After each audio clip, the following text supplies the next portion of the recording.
Hello everyone friends. Today our topic is OBD bench and boot reading methods. In this video we will talk about which methods should be used in which situations.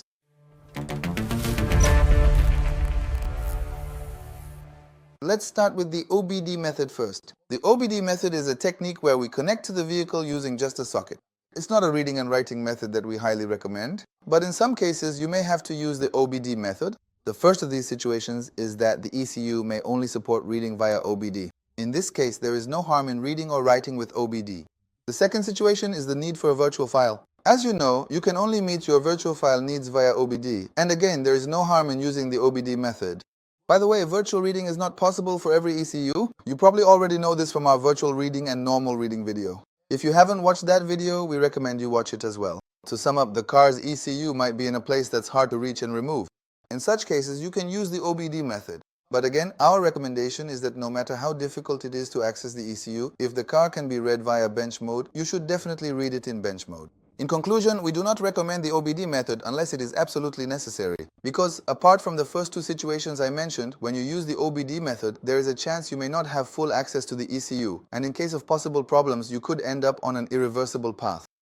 As for the bench method, it involves either removing the ECU or not, but simply disconnecting its sockets and establishing a connection with cables. To use this method, if the ECU is in an easily accessible location, you can simply disconnect its sockets and connect using bench cables. If the ECU is in a hard-to-reach place and you can't connect with cables, then you can remove the ECU from its place, and the method we generally recommend is the bench method. Because in case of possible problems, the bench method is the easiest one to revert from.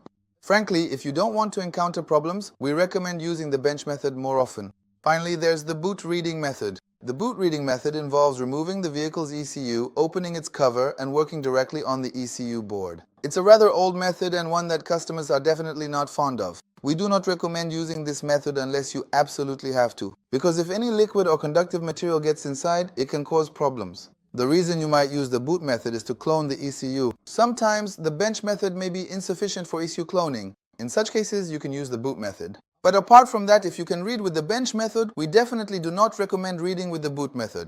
As a result, out of these three methods, if possible, we always recommend using the bench method. If you liked it, don't forget to like. If you didn't like it, still like and subscribe to be notified of the next video. Also, don't forget to write your questions in the comments. Goodbye.